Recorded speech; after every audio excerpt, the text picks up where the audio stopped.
Minato के साथ साथ तीनों होकागेस ओबीटो का सामना करने के लिए उसके सामने आ जाते हैं और ओबीटो अपनी इस जिंचुरी की स्टेज में एक ब्लैक ऑर्ब बनाता है और हाशिरामा और तोबिरामा पर एक अटैक करके उनकी हालत कुछ ऐसी कर देता है। पर जैसा कि हम लोग जानते हैं ये दोनों एक रीएनिमेशन है और इतनी आसानी से नहीं मरने वाले। थर्ड होकागे हिरोजन सारुतो भी एक बड़ा सा शुरिकन ओबीटो के ऊपर फेंकते हैं और इस शुरिकन शैडो क्लोन जुत्सु परफॉर्म करते ही वो एक शुरिकन कई सारे शुरिकन्स में बदलकर ओबीटो की तरफ तेजी से आगे बढ़ते हैं। पर ओबीटो अपने ब्लैक ऑर्ब से उन सभी शुरिकन्स को तोड़ देता है और हमारे थर्ड होकागे के सिर को उड़ा देता है। ये सब देखकर हाशिरामा जो हैरान रह जाते हैं। यकीन नहीं हो रहा, आखिर इसके हाथ में ये काली सी चीज है क्या? ये तो बिल्कुल कैकेटोडा पार्टिकल स्टाइल जैसा लगता है, पर उससे भी 10 गुना ज्यादा शक्तिशाली। कोई बात नहीं, लगता है मुझे इसका सामना करना होगा। हाशिरामा जैसे ही उसकी तरफ आगे बढ़ता है तो मादरा हाशिरामा के सामने आ जाता है। बहुत हो गया हाशिरामा, मैंने तुम्हारा बहुत इंतजार कर लिया, अब तुम्हारे पास और कोई रास्ता नहीं, आओ और मुझसे लड़ो। और अब हाशिरामा के पास कोई और चारा नहीं बचा है मादरा उचिहा के साथ फाइट करने के अलावा। और यहाँ पर ओबीटो जब इन तीनों को मारने के लिए इनके सामने आने लगता है तभी अचानक से ओबीटो का पूरा शरीर फूल जाता है और नीचे गिर जाता है और ओबीटो दर्द के मारे चिल्लाने लगता है। और तभी इस मौके का फायदा उठाकर मिनाटो उस पर तेजी से हमला करने के लिए आगे बढ़ते हैं। पर ओबीटो एक और बार बदलकर कुछ ऐसा दिखता है, बिल्कुल किसी भगवान की तरह। मिनाटो जैसे ही ओबीटो के पास आकर उस पर वार करता है तो ओबीटो उस ब्लैक ऑर्ब से एक रॉड बनाता है और उनकी कुल्हाई को तोड़ देता है और एक ही वार से मिनाटो के हाथ को उसके शरीर से अलग कर देता है और मजबूरन मिनाटो पीछे हटने के लिए मजबूर हो जाता है। और अब ओबीटो पूरी तरह से अपने कंट्रोल में आ चुका है। सेंसे, आपको दोबारा देखकर अच्छा लगा। इसने तो मुझे पकड़ ही लिया था, मैं बाल बाल बचा हूँ नारुतो। तो आपको सच में लगता है कि आप उससे बच गए? हाँ। मिनाटो देखता है कि एक ब्लैक ऑर्ब उनके बिल्कुल पास आ चुका है और एक बहुत बड़ा धमाका करने जा ही रहा होता है। उससे पहले तोबिरामा अपने टेलीपोर्टेशन जुत्सु का यूज करके उस ब्लैक ऑर्ब को ओबीटो के पास लेकर आ जाता है। ये लो, अपनी चीज को तुम ही रखो। और ओबीटो को उसके ब्लैक ऑर्ब के साथ तोबिरामा बहुत दूर लेकर चले जाते हैं और वहाँ पर एक बहुत बड़ा धमाका हो जाता है और काम निपटा कर तोबिरामा यहाँ पर वापस आ जाते हैं।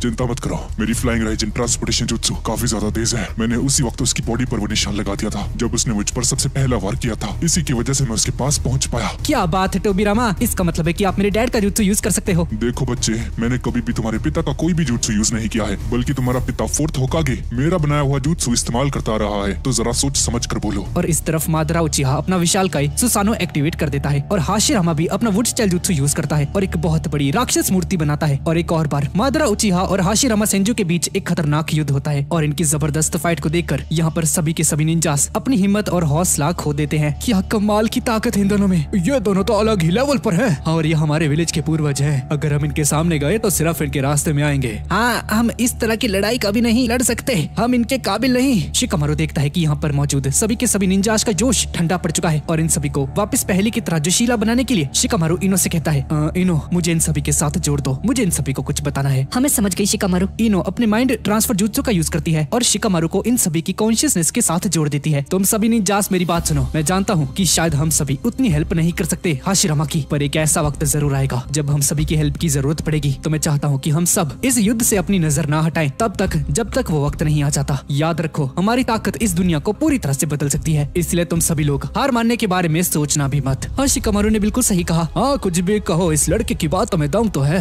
शिकामारू, तुम सच में कमाल के हो, तुम्हारे अंदर एक काबिल होकागे बनने का हुनर है। लोगों के दिलों को जानना और उन्हें शांत करना, ये जिम्मेदारी एक सच्चे लीडर की होती है। शिकामारू, मुझे तुम पर गर्व है। और इस तरफ इस बड़े से धमाके की वजह से ओबीटो अपने ब्लैक ऑर्ब से खुद को बचाकर वापस इन सभी के सामने आ जाता है। ये बच गया। हाँ, ऐसा लगता है इसे हम साधारण जुत्सु का यूज करके नहीं हरा सकते। लगता है मुझे अपने सुपर रासेंगन से इस पर वार करना होगा। फोर्थ होकागे, क्या तुम्हें कुछ दिखाई नहीं दे रहा? तुम्हारा कोई भी हमला, कोई भी जुत्सु इस पर असर नहीं कर रहा। और ये सभी लोग देखते हैं कि ओबीटो हवा में उड़ने लगता है। ये देखकर नारुतो अपने सबसे ज्यादा ताकतवर 9 टेल चाक्रा मोड में आने की कोशिश करता है, पर अनफॉर्चुनेटली नारुतो अपना सारा चाक्रा यूज कर चुका है और वापस से नॉर्मल हो जाता है। अरे यार, शिट। ए बच्चे, तुम्हारी बेवकूफियों को देखकर मुझे लगता है कि तुम मेरे बड़े भाई पर गए हो। अब चीजों को और मत बिगाड़ो, समझे? ओए कुरामा, क्या हो गया तुझे? मुझे और चक्रा चाहिए। तुम्हें उस ताकतवर फॉर्म में जाने के लिए थोड़ा और वेट करना होगा नारुतो। मैं चाहता हूँ कि तुम अपनी नॉर्मल फॉर्म में थोड़ी देर के लिए लड़ो। अरे यार, ये कुरामा किसी काम का नहीं। और तभी पता नहीं गामा किची के दिमाग हमले की वजह से ओबीटो का ब्लैक ऑर्ब थोड़ा सा पिघल चुका है। हे, तुम सभी ने क्या वो देखा? उस मेंढक का हमला थोड़ा काम कर गया है। हे ओबीटो, जितना मुझे याद है तुम हमेशा ये कहा करते थे कि तुम्हारी जिंदगी का सपना है एक होकागे बनना, तो आखिर तुम ये सब क्यों कर रहे हो? तुम जानकर भी क्या करोगे सेंसे? अभी मुझे भाषण दे रहे हो? हाँ, उस वक्त तुम कहाँ थे? कहाँ थे उस वक्त जब हमें तुम्हारी जरूरत होती थी? तो तुम उसी वक्त गायब हो जाते थे। मुझे इस बात का दुख है कि तुम मेरे सेंसे थे, और अगर तुम जैसों को होकागे कहते हैं तो मुझे होकागे नहीं बनना। अपनी बकवास को बंद करो ओबीटो, होकागे पद का मजाक उड़ाने की तुम्हारी कोई औकात नहीं। मैं जानता था ये कोई मामूली लड़का नहीं है। ओबीटो की बॉडी के ऊपर तोबिरामा का टेलीपोर्टेशन निशान है और अभी नारुतो के हाथों में रासेंगन है।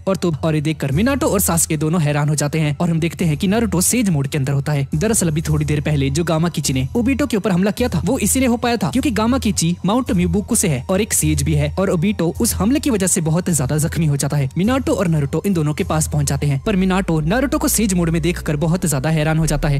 हे नारुतो, तुम्हें सेज मोड का यूज करना आता है? जी राय ने तुम्हें बढ़िया ट्रेनिंग दी है नारुतो। तुम्हारा बेटा बड़ा हो चुका है मिनाटो, यकीन मानो मैं सच में हैरान हूँ। तुम्हारा बेटा मेरे आधे हिस्से को काबू करने में कामयाब हो चुका है। तुम्हें खुश होना चाहिए, तुम्हारा बेटा बिल्कुल वैसा ही बना है जैसा कि तुम चाहते थे। आप सभी ने देखा ना, सेज मोड का हमला उस पर कामयाब हो रहा है। अब तो मैं इसके मुंह के ऊपर रासेन शूरिकेन फेंकूंगा और हम देखते हैं कि ओबीटो उस हमले से खुद को आसानी से हील कर लेता है। मुझे इस बात का अंदाजा भी नहीं था कि इस बच्चे का सेजुत्सु मुझ जैसे टेंटेल की जिंजुरी पर भी असर करेगा। बस बहुत हो चुका, अब तुम सभी को एक बार में खत्म करके मैं अनंत सुखियोमी को शुरू करूंगा। ओबीटो जमीन के अंदर से एक बहुत बड़े पेड़ को बाहर निकालता है, जिसके अंदर 5 बड़ी बड़ी पंखुड़ियां होती हैं। और ओबीटो जिस बैरियर को अपने अंदर समा लिया था उसे दोबारा से एक्टिवेट कर देता है और सभी निंजास उस बैरियर के अंदर कैद हो चुके हैं। और अब उन 4 पंखुड़ियों से 4 बड़े बड़े टेल्ड बीस्ट बॉम्ब बाहर निकलते हैं, ताकि जब ये चारों टेल्ड बीस्ट बॉम्ब फटे तो यहाँ पर मौजूद सभी के सभी निंजास मारे जाएं। और सभी निंजास बुरी तरह से डर जाते हैं। ओबीटो अपने ब्लैक ऑर्ब का यूज करके खुद को पूरी तरह से ढक लेता है ताकि उसे कुछ ना हो। और अब इनके पास इस हमले से बचने का कोई भी रास्ता नहीं बचा है। सभी लोग अपनी उम्मीद खो देते हैं। और तभी नारुतो बोलता है, डैड मुझे पता है मुझे क्या करना है। आपको बस यहाँ पर मौजूद इन सभी निंजास को फ्लाइंग राइजन का यूज करके सभी को बाहर टेलीपोर्ट करना होगा। आपको बस इतना ही करना है, बाकी सब कुछ आप मुझ पर छोड़ दीजिए। नारुतो, मैं सिर्फ 3 लोगों को ही फ्लाइंग राइजन का यूज करके टेलीपोर्ट कर सकता हूँ। और जैसा कि तुम देख सकते हो यहाँ पर बहुत सारे निंजास हैं। इतने सारे लोगों को मैं नहीं लेकर जा सकता, उसके लिए मुझे बहुत ज्यादा चाकरा चाहिए नारुतो, और उतना चाकरा मेरे पास नहीं है। डैड आप चिंता मत कीजिए, जो तरीका मेरे पास है वो पक्का काम करेगा। आप बस मेरे साथ जुड़ जाइए। और मिनाटो के ऐसा करते ही नारुतो और मिनाटो के इंटरमाइंड आपस में कनेक्ट हो जाते हैं। और कुरामा अपने आधे हिस्से को बोलता है, तुम्हें मुझे थोड़ा सा चाकरा देना होगा अपना। ये कितना अजीब लग रहा है। ठीक है, जितना चाहिए उतना चाकरा लो मेरे आधे हिस्से। और चाकरा लेते ही नारुतो अपने सबसे ज्यादा ताकतवर मोड में आ जाता है। और ऐसा होते ही यहाँ पर मौजूद सभी निंजास के अंदर 9 टेल का चाकरा आ जाता है, और वो भी नारुतो के बिना छुए ही। और ऐसा इसलिए हुआ क्योंकि इन दोनों का चाकरा आपस में मिल चुका है। और जब ये चारों टेल्ड बीस्ट बॉम्ब फट जाते हैं तो इस बैरियर के अंदर एक बहुत बड़ा धमाका होता है। और इस धमाके से धूल हटने के बाद हम लोग देखते हैं कि सभी निंजास बैरियर के अंदर नहीं बल्कि बाहर आ चुके हैं। और इन सभी को बाहर जिंदा देखकर ओबीटो को कुछ भी समझ में नहीं आता कि आखिर ये हुआ कैसे, जिसका मतलब है कि नारुतो का प्लान पूरी तरह से कामयाब हो चुका है। और जैसे ही धूल हटती है तो हम देखते हैं कि सभी निंजास बहुत ज्यादा कंफ्यूज हो चुके हैं। किसी को कुछ भी समझ में नहीं आता कि आखिर ये हुआ क्या।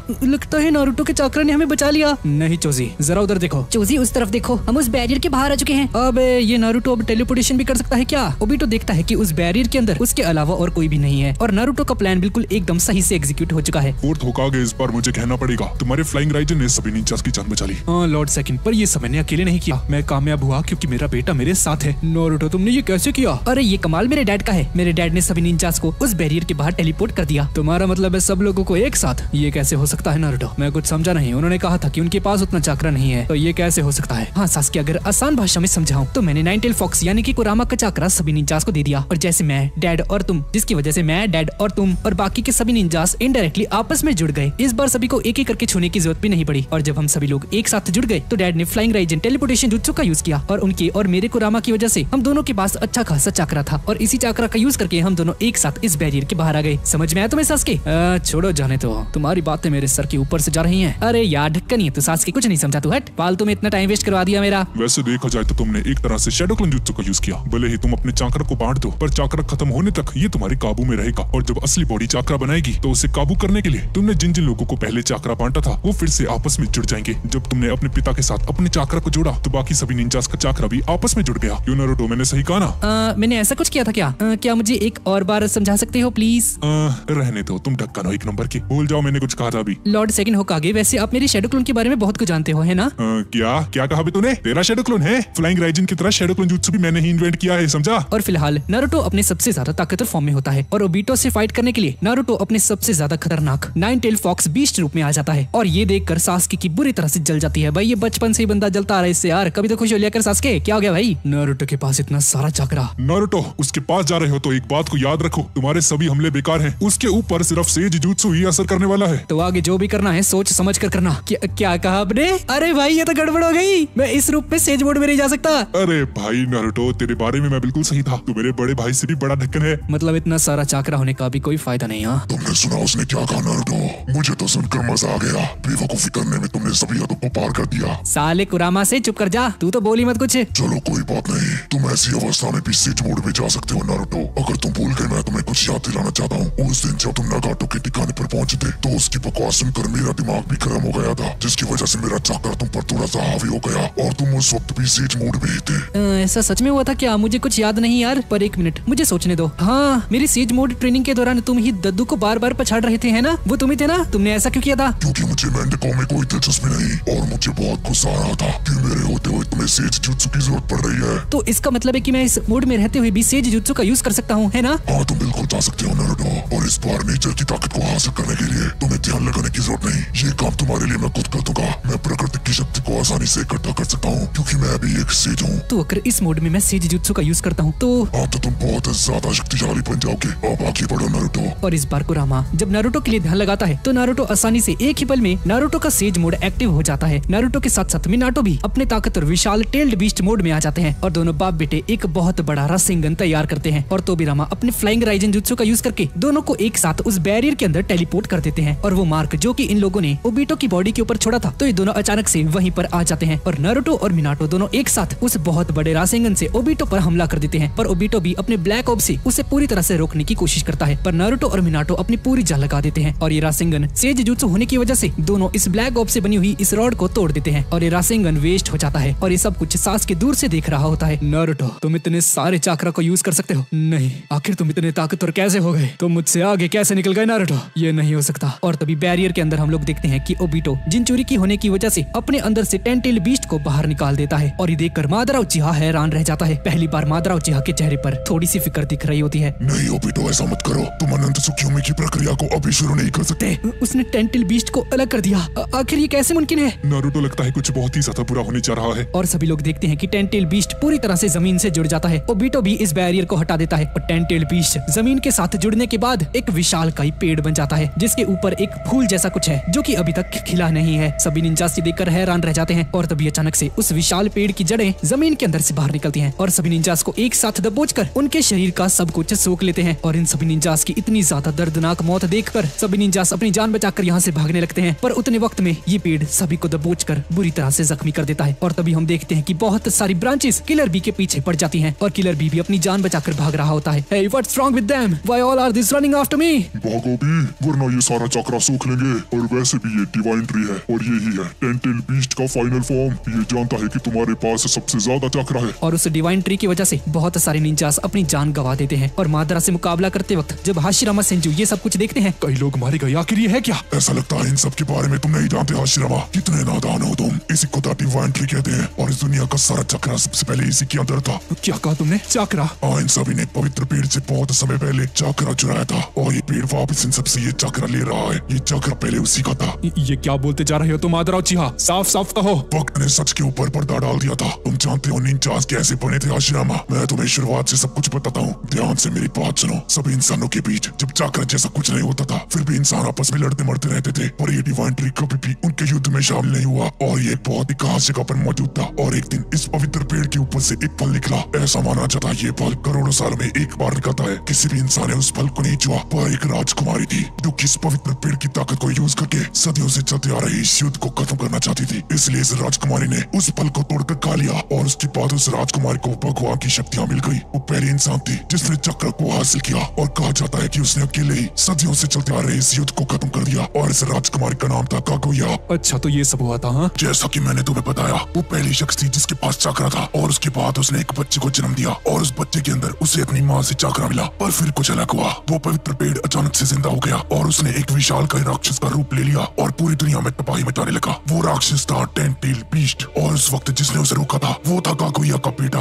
हागुरोमो। उन्हीं ने सबको चक्रा के बारे में सिखाया और निंजुत्सु की खोज भी उन्होंने ही की थी। वो हम सभी निंजास के परम पिता हैं और आज उन्हें सभी लोग 6 पतों के महर्षि के नाम से जानते हैं। अच्छा, तो हागुरोमो ही 6 पतों के महर्षि हैं? हाँ, यानी कि हमारे अतीत में इतना सब कुछ हो चुका है, पर इतना सब कुछ तुम्हें कैसे पता मादरा उचिहा? ये पूरा का पूरा इतिहास उस स्टोन टैबलेट के ऊपर लिखा हुआ है। मैं अच्छे से समझता हूँ कि उनके साथ क्या हुआ था। जिन्होंने पवित्र पेड़ के फल को खा लिया था, इस दुनिया में युद्ध को हमेशा के लिए खत्म करने के लिए उन्होंने उस फल को खाया था, पर ऐसा कभी हुआ ही नहीं, बल्कि सब कुछ खराब होने लगा। हमारे इस दुनिया में चीजें वैसे घटित नहीं होती जैसे जैसा हम चाहते हैं। और सबसे बड़ा सच तो ये है कि जब भी कोई उस फल को खाता है तो वो इंसान श्रापित हो जाता है, सबसे नफरत करने लगता है। और यही है हम निंजास का असली सच। क्यों हाशिरामा, तुम्हें क्या लगता है? अच्छा, तो इसका मतलब है कि तुम उस पवित्र पेड़ की ताकत का यूज करना चाहते हो। क्या यही तुम्हारा मकसद था मादरा उचिहा? उस दिन तुम विलेज छोड़ने से पहले मुझे यही कहना चाहते थे, है ना? जवाब दो मादरा। एक सपना जो कि भविष्य से भी परे है, तुमने मुझे यही कहा था ना? तो आखिरकार मेरी बात को तुम समझ गए हाशिरामा। हाँ, बिल्कुल सही कहा तुमने। बस देखते रहो हाशिरामा, तुम्हारे सामने सब कुछ होगा और तुम कुछ नहीं कर पाओगे। और इस तरफ हम उन 5 कागज को देखते हैं जो कि युद्ध की जगह के पास पहुंच चुके हैं। और ये सभी कागज उस बड़े से पेड़ को यानी कि द डिवाइन ट्री को दूर से देखते हैं। ये चीज है क्या? वहाँ कुछ तो बहुत अजीब हो रहा है। कात्सुया, जी लेडी होकागे, मैं वहाँ की सारी जानकारी आपको देती हूँ। और इस तरफ मादरा उचिहा हाशिरामा से बोलता है, हाशिरामा ध्यान से देखो, उस पेड़ के ऊपर एक बड़ा सा फूल है और इस फूल के अंदर है रेने शारिंगान। और जब ये फूल खिलेगा तो इस रेने शारिंगान की प्रोजेक्शन सीधा जाकर चंद्रमा पर पड़ेगी और उसी वक्त अनंत सुखियोमी की प्रक्रिया शुरू हो जाएगी। यानी कि ये पूरी दुनिया एक गेंजुत्सु के अंदर फंस जाएगी। एक ऐसा गेंजुत्सु जो कि अनंत काल तक चलेगा। पर क्या करें, 8 और 9 टेल अभी भी जिंदा है। अच्छा, तो इसका मतलब है कि 8 टेल और 9 टेल की जरूरत है इसे इस प्रक्रिया को पूरा करने के लिए। हाँ, पर उनकी चक्र का थोड़ा सा हिस्सा भी चलेगा। ये मत समझना कि ये खिलेगा नहीं, ये खिलकर रहेगा, पर वो होने में शायद अभी आधा घंटा लगेगा। आधा घंटा? हाँ, तो हमारे पास सिर्फ आधा घंटा बचा है। और तभी हम देखते हैं कि उस पवित्र पेड़ की डालियां नारुतो को दबोच लेती हैं और उसका 9 टेल चक्रा सोकर नारुतो की हालत कुछ ऐसी करने जा रहा होता है। और तभी थर्ड होकागे नारुतो को उन डालियों से छुड़ा देते हैं और मिनाटो और तोबिरामा के पास लेकर आ जाते हैं। और तोबिरामा इन तीनों के साथ सीधा यहाँ पर आकर टेलीपोर्ट हो जाते हैं। और अब जाकर उस पवित्र पेड़ की डालियां शांत होती हैं, पर इसकी वजह से बहुत सारे निंजास अपनी जान खो देते हैं। और नारुतो इन सभी निंजास की लाशें देखता है और नारुतो बहुत ज्यादा गुस्सा हो जाता है। और यहाँ पर मौजूद बाकी के जो निंजास हैं, इन सभी की हिम्मत जवाब देने लगती है, अब लड़ना बेकार है, हम सब बहुत बुरी मौत मरने वाले हैं, हम इससे कोई नहीं बचने वाला।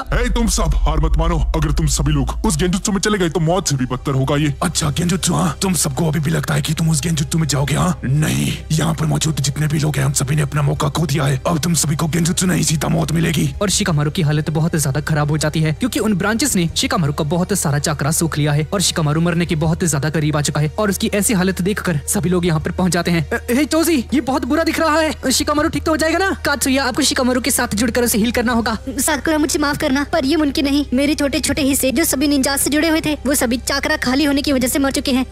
माफ करना डैड, लगता है मैं आपके पास आ रहा हूँ, मुझे माफ करना मॉम। शिकामारू, इस तरह से हिम्मत मत हारो, मैं तुम्हें मरने नहीं दूंगी। यहाँ कोई भी जिंदा नहीं बचेगा, तुम सब के सब मरोगे। और जरा देखो तो तुम्हारी आंखों में आंसू आ चुके हैं नारुतो। वैसे देखा जाए तो तुम्हें रोना भी चाहिए, इन सब लोगों की जान गई तुम्हारी वजह से। तुम इनके मौत के जिम्मेदार हो नारुतो। मैंने तुमसे पहले भी कहा था तुम अकेले की मौत से सब कुछ ठीक हो जाएगा, लेकिन नहीं, अब तो और लाशें पीछेंगी, मरने वालों की संख्या और बढ़ेगी। आखिर कोई तो रास्ता होगा, इस तरह से तो हम सभी लोग हार जाएंगे। लगता है आप डर रहे हैं सारुतो भी, तो तुम आ गए ओरोचिमारू, तुम्हें देखकर अच्छा लगा। बाकी उन 5 कागिज का क्या हुआ? हाँ, वो सभी लोग ठीक है, बस आते ही होंगे। माफ करना सासके, जुगो, हमें आने में देरी हो गई, पर चलो अच्छा है तुम लोग आ तो गए। सासके, ये पेड़ तो वाकई ही में बहुत बड़ा है, मैं सोच रहा हूँ इसे काटने में कितना वक्त लगेगा और कौन सी कुल्हाड़ी से काटूं। और तभी ओबीटो दोबारा से उन जड़ों को हरकत में लेकर आता है ताकि उन सभी का चक्रा फिर से सूख सके। पर सासके अपना सुसानो एक्टिवेट कर देता है और इस पवित्र पेड़ की एक बड़ी सी जड़ को काट देता है। नारुतो, अगर तुम्हारा आंसू बहाना बंद हो चुका हो तो इस ओबीटो को हराने में मेरी मदद करना चाहोगे क्या? मैं बस खड़े होकर ये तमाशा नहीं देखना चाहता। चलो जुगो, कम से कम तुम तो मेरे साथ हो। और सासकी को इस तरह से हिम्मत से लड़ते हुए देखकर नारुतो भी चुप नहीं रहता और अपना सबसे ज्यादा ताकतवर 9 टेल फॉर्म चक्रा को एक्टिवेट करके विशालकाय 9 टेल फॉक्स के रूप में आ जाता है और सासकी का साथ देता है। और यहाँ पर मौजूद सभी निंजास के पास 9 टेल यानी कि नारुतो का चक्रा मौजूद है। और नारुतो के सेज मूड की वजह से नारुतो के अतीत को सभी लोग अपने मन में देख पाते हैं कि नारुतो ने कितना कुछ सहन किया है। हे सासकी, तुम अकेले कुछ नहीं कर सकते, मुझे तुम्हारा साथ देना ही होगा। तुम जानते हो ना, सिर्फ सेज जुत्सु ही उस पर असर करता है। तो मुझे अपने जैसा मत समझो नारुतो। जुगो, जल्दी करो। जुगो अपने श्रापित निशान को अपनी पूरी बॉडी के साथ साथ पूरे सुसानो के अंदर फैला देता है। और ये देखकर सुइकेत्सु बोलता है, कारिन, तुमने देखा, सासके तो जुगो का श्रापित निशान यूज कर रहा है। जिसे तुम श्रापित निशान समझ रहे हो वो जुगो का सेज मोड है। और जब मैंने सासके के ऊपर जुगो का वो चक्रा एक्सपेरिमेंट किया था तो सासके ने तुरंत उसे हासिल कर लिया था। तो इसमें हैरान होने वाली कोई बात नहीं, सासके की सुसानो ने जुगो के चक्रा को अच्छे से अपना लिया और अब ये एक सेज सुसानो बन चुका है। तोबिरामा भी अपने मन में सोचते हैं, तो इस सासके के पास सुसानो की ताकत भी है। हाँ, और अब इसमें कोई शक नहीं, ये भी उस मादरा की तरह बनेगा। सासके, तुम सबसे ज्यादा ताकतवर हो। मेरी जिंदगी भर की रिसर्च और जितनी भी जानकारी मैंने जमा की है, मैं पूरे यकीन के साथ कह सकता हूँ कि एक दिन तुम इतने शानदार निंजा बनोगे जो उस मादरा उचिहा को भी पीछे छोड़ देगा, बहुत ज्यादा पीछे। नारुतो उज़ुमाकी, तुम्हारी ताकत हमेशा सच्चाई के लिए होती है और ये खासियत मेरे बड़े भाई के अंदर भी है, पर तुमने कब का मेरे भाई को पीछे छोड़ दिया है। और अपनी इस कमाल की ताकत के साथ नारुतो और सासके मिलकर ओबीटो पर हमला करते हैं और इन दोनों में बहुत खतरनाक लड़ाई होनी शुरू हो जाती है। और इस तरफ हम देखते हैं कि शिकामारू के पास भी 9 टेल चक्रा आ जाता है। एक सेकंड, ये क्या हो रहा है? नारुतो लड़ते वक्त भी सभी की हेल्प कर रहा है। साकुरा, दरअसल नारुतो कुछ नहीं कर रहा, उसका चक्रा ही अपने आप कर रहा है। नारुतो शिकामारू की हेल्प करना चाहता है। मेरे पास माइंड ट्रांसफर जुत्सु है, इसलिए मैं नारुतो की इंटेंशंस को फील कर सकती हूँ। नारुतो, तुम कभी नहीं बदल सकते, तुम हमेशा अपने दोस्तों की मदद करते हो, हमारे मेरे लिए और कितना करोगे? हम जब भी मुसीबत में थे तुम कभी पीछे नहीं हटे। माफ करना डैड, लगता है नारुतो नहीं चाहता कि मैं अभी आपके पास आऊँ। शिकामारू चिंता मत करो, मैं तुम्हें कुछ नहीं होने दूंगी। हम सभी को तुम्हारी जरूरत है। साकुरा चिंता मत करो, मैं अब मरने वाला नहीं हूँ। नारुतो बिल्कुल अकेला है। हम सब जानते हैं नारुतो एक नंबर का बेवकूफ है। तो जब वो होकागे बनेगा तो मुझे उसके पास रहना होगा। वो जब किसी मुश्किल हालात में पड़ जाएगा, जब उसे फैसले लेने में थोड़ी दिक्कत होगी, तो उस वक्त मैं ही उसकी मदद करूंगा। मुझे माफ करना डैड, मैं अभी आपके पास नहीं आ सकता। और इसी के साथ शिकामारू पूरी तरह से हील हो जाता है। साकुरा तुम्हारा शुक्रिया। शिकामारू तुम बिल्कुल ठीक हो, शुक्र है भगवान का। और तभी हमारे पांचों कागेज भी यहाँ पर पहुँच जाते हैं और कात्सुया की वजह से यहाँ पर जो कुछ भी हुआ था पांचों होकागेज सब कुछ जानते हैं। लेडी सुनाडे हाशिरामा को बोलती है, दादाजी हो सके तो मुझे माफ कर देना, ये सब कुछ मेरी वजह से। नहीं सुनाटे, माफी तो मुझे तुमसे मांगनी चाहिए क्योंकि ये सब कुछ हमारे वक्त से ही शुरू हो चुका था। और पांचों कागेज यहाँ पर वापस आने की वजह से इलाइट निंजा फोर्स का वो जोश वापस आ जाता है और उन पांचों के आदेश से सभी के सभी निंजास उन सारी की सारी डालियों को काटने लगते हैं। सभी लोग एक एक करके सारी ब्रांचेस को काटना शुरू कर देते हैं। और इस तरफ ओबिटो अपने ब्लैक ऑर्ब का यूज करके नारुतो और सास्के को दबोच कर नीचे जमीन पर पटक देता है और नारुतो और सास्के वापस से नॉर्मल हो जाते हैं। तुम दोनों को एक बहुत बड़ी गलतफहमी है कि तुम दोनों मुझे रोक सकते हो। आखिर तुम्हें ऐसा करने की क्या जरूरत है? तुम लोग उन लोगों के लिए इतनी मेहनत कर रहे हो जो कि आगे चलकर तुम्हें धोखा देने वाले हैं। सबके सब एक जैसे हैं नारुतो, कोई किसी का नहीं। और ये बात तुम अच्छे से जानते हो। अपनी बकवास को बंद करो ओबिटो। तुम्हें समझ नहीं आ रहा क्या? एक बात को अपने दिमाग में ठूस लो, जिस तरह से तुम्हारे दोस्त सास्के ने तुम्हें धोखा दिया, बाकी सभी लोग भी तुम्हें ऐसे ही धोखा देंगे। जिस तरह से मादरा उचिहा ने तुम्हारा ब्रेन वॉश किया है, तुम मेरे साथ ऐसा नहीं कर सकते ओबिटो। मैं अपने शब्दों से कभी पीछे नहीं हटता और यही मेरा निंजा वे है। नारुतो अपने अगले हमले में से खत्म करते हैं चलो। और हम देखते हैं कि नारुतो और सास्के का चक्रा एक साथ मिल जाता है और जब नारुतो नाइन टेल फॉक्स रूप में आता है तो सास्के भी अपना सुसानो एक्टिवेट कर देता है और इन दोनों का ऑरा एक साथ मिलने की वजह से नाइन टेल फॉक्स की पूरी बॉडी के ऊपर सुसानो का कवच आ जाता है और ये दोनों कुछ इस तरह के दिखते हैं। और इस वक्त ओबिटो जो अपनी आंखों से देख रहा है, ये चीज काकाशी सेंसे को भी दिखाई देती है जो कि अभी इस वक्त दूसरी डायमेंशन के अंदर है। और ऐसा इसलिए है क्योंकि इन दोनों का शारिंगान आपस में जुड़ा हुआ है। ये क्या नारुतो का नाइन टेल फॉक्स? नहीं, ये उससे अलग है। इसके अंदर नारुतो और सास्के दोनों हैं, पर सास्के क्यों आखिर वहाँ चल के रहा है? और ओबिटो अपने ब्लैक ऑर्ब का यूज करके एक बहुत बड़ी सी शील्ड और एक अजीब सा हथियार बनाता है। तुम्हारे कोशिश करने से कुछ नहीं होगा। मैं उसकी आवाज सुन सकता हूँ, आखिर बाहर चल क्या रहा है? बस थोड़ी देर और उसके बाद सब कुछ खत्म हो जाएगा। हे दोस्तों मेरी बात सुनो। हे शिनो, क्या तुमने वो महसूस किया? हाँ कीबा, मैंने वो महसूस किया। नारुतो हम सभी से मदद मांग रहा है। सास्के चलो एक ही हमले में अपनी पूरी ताकत झोंक देते हैं। बस समझ जाओ हमारे पास यही आखिरी मौका है और मैं पूरी तरह से तैयार हूँ नारुतो। चलो इसे खत्म किया जाए। और इस सीरीज का 36वां पार्ट यहीं पर खत्म हो जाता है। तो गाइज यही थी आज की वीडियो। तो गाइज ये सीरीज आगे और भी ज्यादा इंटरेस्टिंग होने वाली है और अगर आपको वीडियो अच्छी लगी तो प्लीज इसे लाइक जरूर कर देना और प्लीज कमेंट भी जरूर कर देना। और इस वीडियो का लाइक टारगेट रखते हैं 21 के लाइक्स। और गाइज अगर अभी तक चैनल को सब्सक्राइब नहीं किया है तो गाइज प्लीज चैनल को भी सब्सक्राइब जरूर कर देना। तो ठीक है गाइज, और मिलते हैं अगली वीडियो में।